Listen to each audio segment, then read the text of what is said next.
G'day viewers all. I've bought myself a bottle cutter. Now Lost Treasure, Billy from losttreasure.com.au originally he bought one of these.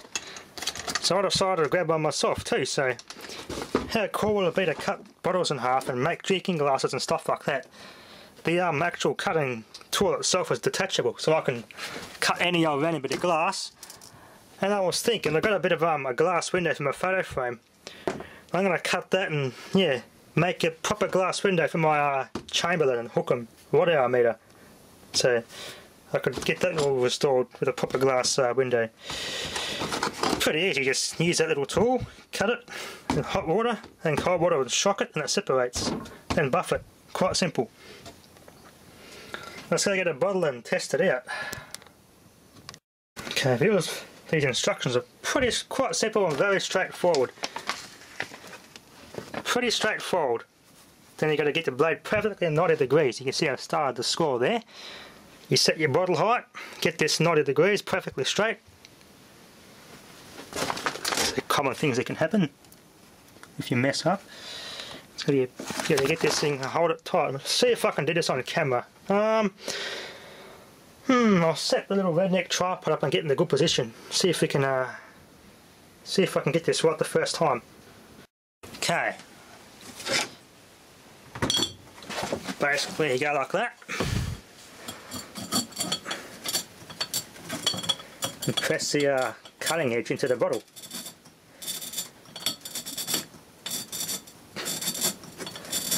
If I hold it straight, it should be perfectly straight all the way in. I can't see the camera screen from here, so hopefully the camera's picking it up.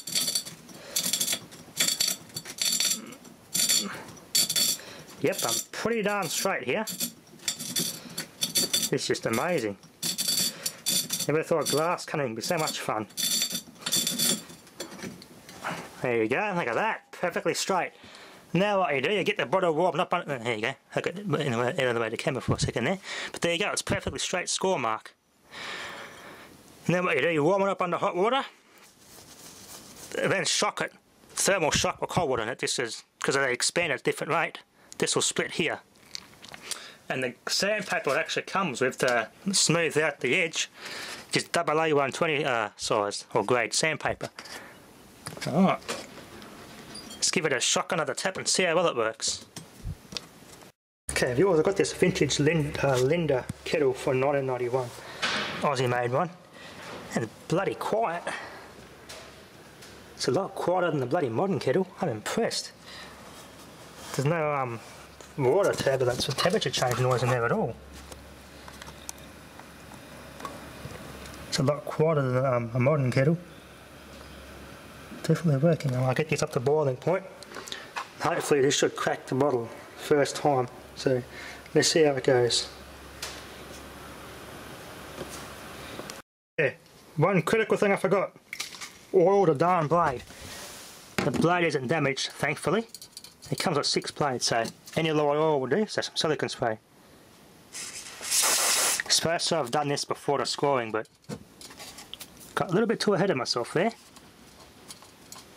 But it did a good job scoring, thankfully, so no harm done. Gotta keep this handy.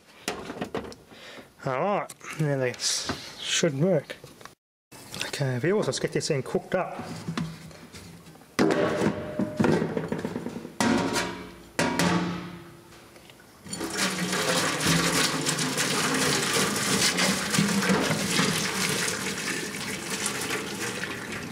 Oh, oops, look my head in the way there. Oh, it's hot. Oh, look at that. Just gotta tap that tiny bit there off. Pretty good. Now the tapping device. You just have to tap this little bit here off and get it off.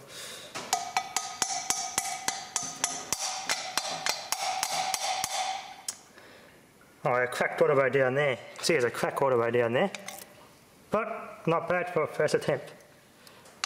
Yeah, cracked. But that's not bad at all for a first attempt. See, there must have been an error in my score, so. But that was pretty darn good for the first time. I'm quite impressed with that for a first timer. I'm happy with that result. Alright, I'm going to get another bottle and try again. Viewers, this is what you use as a last resort. You basically insert it into the top of the bottle and you tap it in case it fails to split the first go. Now I'll show you my attempts. I've made several attempts, so this last actually separating the two halves requires a bit of skill and trial and error, so let's see how they turned out. Well, the first attempt was bloody good. Really good, that first attempt. It's a second attempt. There's a third attempt. You got to get this third separating the bottle process exactly right. This technique here was I've seen this method actually done. You actually pour water on it instead of dipping it in the container like it says. So it's pretty hit and miss, this technique. So I'm going to try the dipping technique. You got to put it up to that score line, a container of cold water. So you have one of hot water and one of cold, sort of the exact same level. You dip it, hold it for 5 seconds, then do the same into the cold water, and they should split exactly on that line. Now with this bottle, I was pretty darn close using this technique. This one is a lot more difficult because it's got a bigger opening on it, so I need a guide to centre the top half. But that's not too bad for my first time, so okay, viewers, that'll be enough for now. Thanks for watching.